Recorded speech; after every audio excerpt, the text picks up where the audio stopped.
Selon la Bible, selon la parole de Dieu, quels sont les effets de la grâce? C'est ce qu'on va savoir aujourd'hui à l'émission La Parole vivante.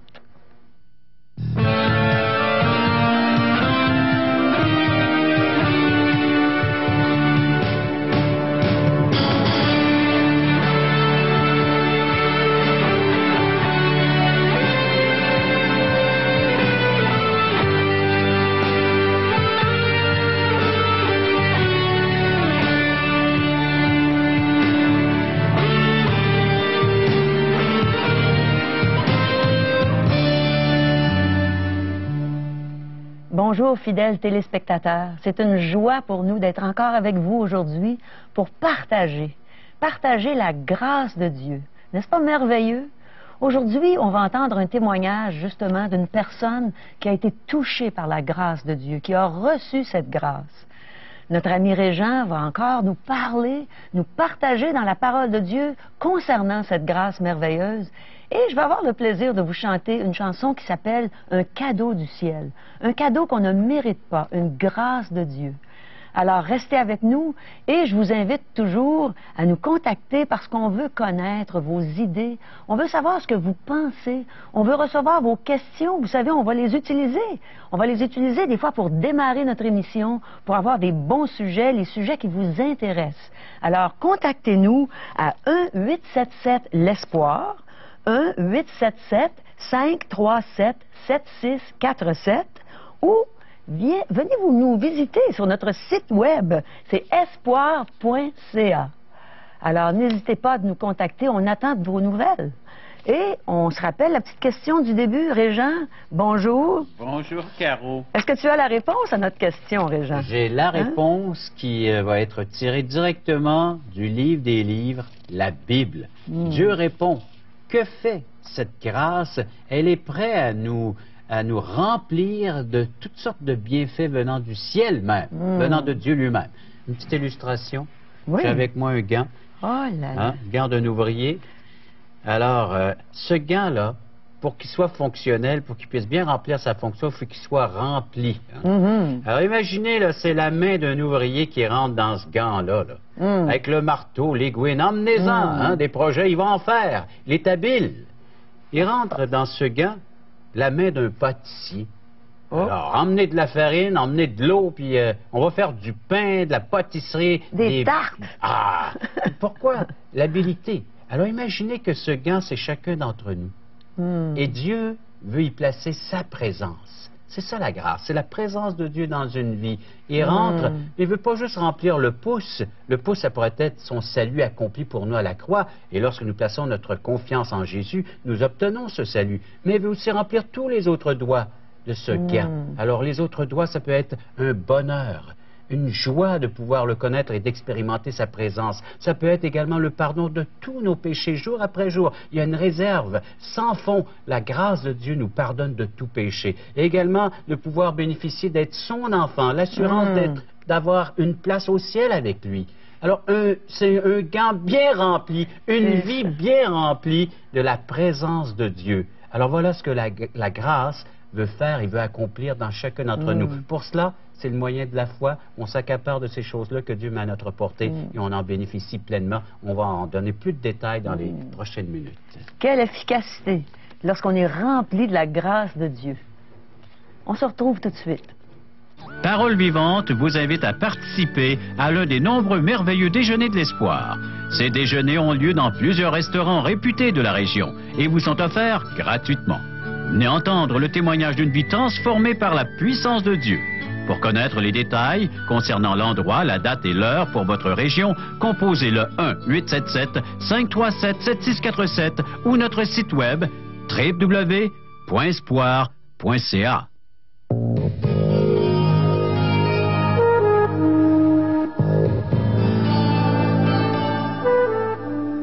Quel beau cadeau que la grâce de Dieu. Je suis heureuse que, une fois de plus aujourd'hui, Régent soit là pour nous parler de cette grâce, pour vraiment nous aider à comprendre, à saisir la grâce de Dieu. Merci, Régent, d'être là pour nous l'enseigner. De rien, Caro, ça me fait plaisir. Ben, chacun d'entre vous, bien, à votre santé. Mon eau est plus brouillée, moi, c'est parce qu'il y a du jus de citron dedans.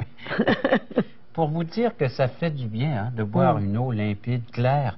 Les effets de cette eau-là, ça élimine des choses qui n'ont pas besoin d'être là. Les parasites. Puis, ça fait sortir des choses qui n'ont pas besoin d'être là. Puis en même temps, ça rafraîchit le corps. Ça fait du bien. Bien, les effets de la grâce, c'est exactement, on peut ressentir les effets de cette grâce. Tout comme mon gant. Alors oui, Dieu nous accorde un salut. Alors le pouce est bien rempli. Mais ce salut-là va se décomposer en toutes sortes de belles choses. Alors ils sont merveilleux et complets.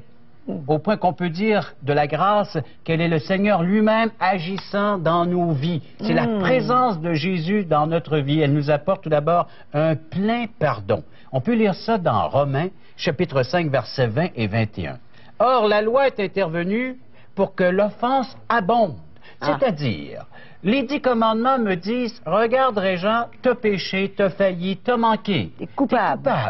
Alors la loi me dit, aime ton prochain. J'ai pas toujours aimé mon prochain. J'ai pas toujours fait le bien que j'aurais dû lui faire. Et surtout, aime ton Dieu de tout ton cœur, alors de toute ta pensée. Alors la loi est intervenue pour que l'offense abonde. C'est-à-dire que je réalise que j'ai failli, j'ai manqué. Alors donc, j'ai péché auprès de Dieu. Alors, mais là où le péché a abondé, la grâce a surabondé. Et c'est ce qu'on vit. Et c'est ce que nous vivons. La personne qui reçoit Jésus-Christ comme son sauveur personnel vit maintenant dans cette surabondance de grâce. Verset 21 nous dit pourquoi. Afin que comme le péché a régné par la mort, ça c'était son pouvoir. Le salaire du péché, c'est la mort. Ainsi la grâce règne par la justice pour la vie éternelle par Jésus-Christ notre Seigneur. Moi qui étais un être qui était maintenant déchu de toute cette présence de Dieu et que j'allais vers les flammes éternelles, les souffrances éternelles, vers la mort, parce que la mort c'est une séparation d'avec Dieu. Il faut décrire les choses comme Dieu les voit. Et cette mort c'est une séparation,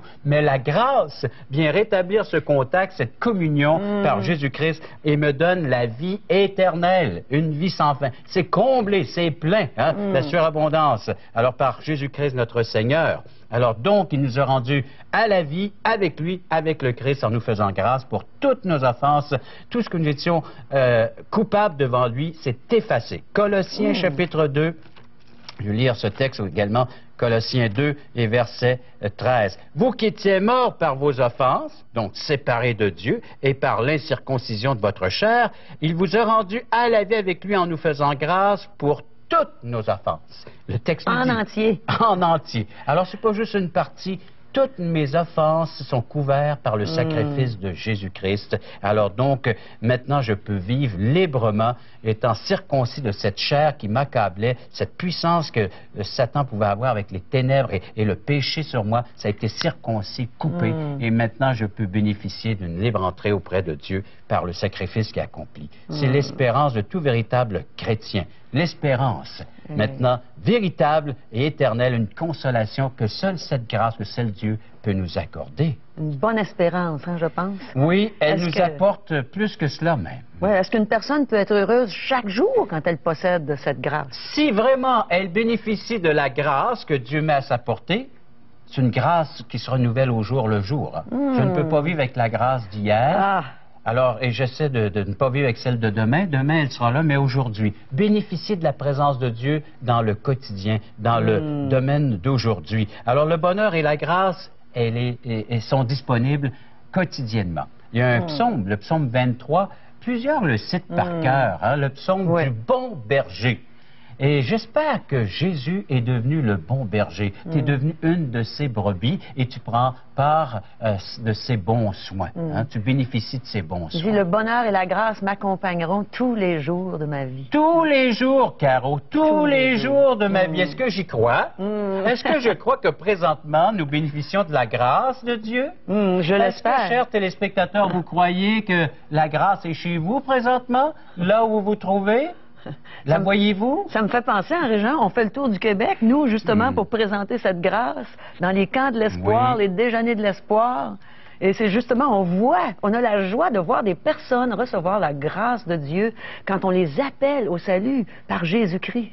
Cette grâce se manifeste et on voit des âmes venir à cette grâce et par le fait même de passer de la mort à la vie, d'une condition de séparation d'avec Dieu et d'être en communion, d'être en harmonie, de retrouver le Créateur en tant que son Sauveur et Seigneur. On le voit, hein, lorsque nous lançons ces appels de grâce que Dieu fait jaillir du fond de notre cœur et on dit aux gens, ben, détourne-toi de cette mauvaise voie, tourne-toi vers celle que Dieu t'offre et tu pourras bénéficier toi aussi de ce bonheur, de cette grâce qui t'accompagneront tous les jours de ta vie. On voit les gens, hein, quand ils reçoivent cette grâce, ils ont un regard abattu et soudain, un regard rempli de joie, rempli de lumière. Ah, c'est ils portaient leur fardeau, c'était lourd, et le Seigneur les a délivrés, les a déchargés. Ça paraît même dans leur visage. Et j'espère que ça paraît aujourd'hui dans chacune des vies qui sont maintenant à Jésus-Christ. J'espère que les frères et les sœurs en Jésus-Christ, comme on les appelle, la famille de Dieu, les chrétiens, vivent pleinement de cette grâce qui se manifeste jour après jour. Elle nous apporte le véritable bonheur. Dieu environne le juste de sa grâce comme d'un bouclier, nous dit le psalmiste, le psaume 5, verset 13. Alors, on est protégé. On est protégé par cette grâce. Alors, ceux qui reçoivent l'abondance de la grâce et du don de la justice régneront dans la vie qui est le Jésus-Christ lui-même, ça c'est Romains chapitre 5. Cette grâce donc a un effet qui dure toute notre vie, et plus que la vie terrestre, que la vie physique, elle a des effets durables pour notre éternité. Jusque dans la vie éternelle. De savoir que cette grâce qui a débuté dans ma vie, cette présence de Dieu, elle m'emmène, elle me conduit dans l'éternité. Vous savez qu'on a été créé pour cela? Dieu a placé en nous la pensée de l'éternité. Et tant aussi longtemps qu'on n'adorera pas ce seul être qui est éternel, qui est Dieu, manifestant la personne de Christ, il va me manquer quelque chose. Impossible et on essaie de heureux. combler ce vide-là par, on cherche le bonheur, c'est ça, dans diverses directions. C'est impossible de le trouver. Impossible de le trouver.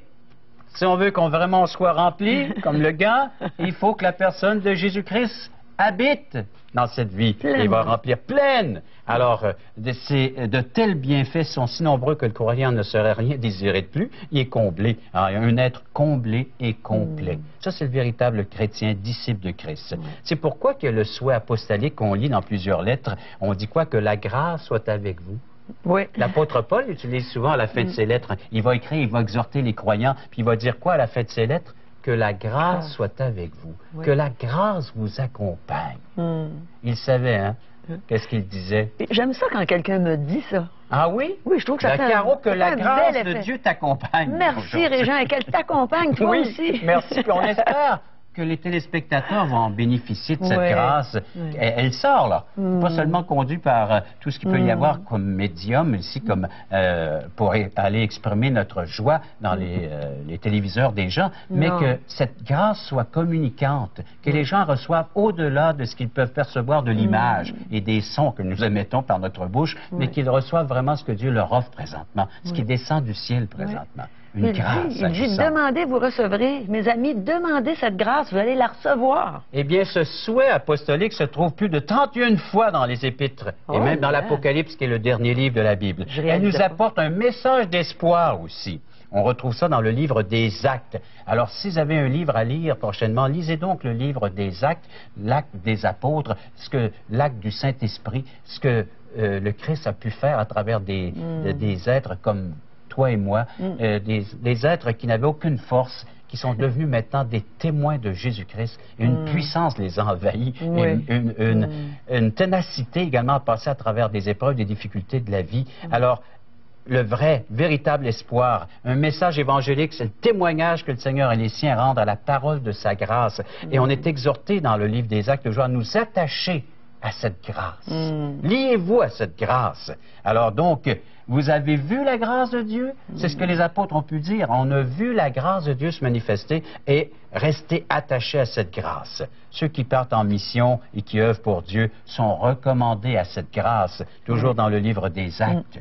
Maintes et maintes versets Oui. S'ils partaient par leurs moyens, ce serait impossible de communiquer l'Évangile. Ça serait le découragement, oui. ça serait vite, refais tes valises, on rentre à la maison parce qu'on n'en peut plus. C'est ça, exactement. Dans le découragement, ça serait fatal. Oui. Mais heureusement que Dieu est là, puis il marche, il ouvre les chemins, les portes, et il conduit les siens vers la victoire. Oui. Parce que c'est le succès assuré, celui. On parle de succès, là, d'accomplir pleinement la volonté et le désir de Dieu. Ce qui devient agréable pour le croyant, pour la personne qui se confie en Jésus-Christ. Oui. Conclusion de tout ça. Alors, s'il en est ainsi, refuser un tel don serait rejeter Dieu lui-même. Oh, ce serait horrible. Dire non à la grâce de Dieu, c'est de dire non à Dieu. C'est de fermer nos entrailles à tout ce que Dieu voudrait bien nous accorder. On pourrait avoir un effet de se priver de cette grâce de Dieu. L'Épître aux Hébreux nous dit qu'on peut s'en priver, qu'on peut la recevoir vainement, inutilement, on peut la changer en dissolution, on peut en être déchu. Ça, c'est si on revient sur le principe de la mérite puis de gagner. Alors, donc, on demeure plus dans cette grâce. Alors que puissions-nous, au contraire, croître dans la grâce, comme l'apôtre Pierre le dit dans une de ses épîtres, 2 Pierre, chapitre 3, verset 18. On est encouragé à grandir, à croître dans cette grâce.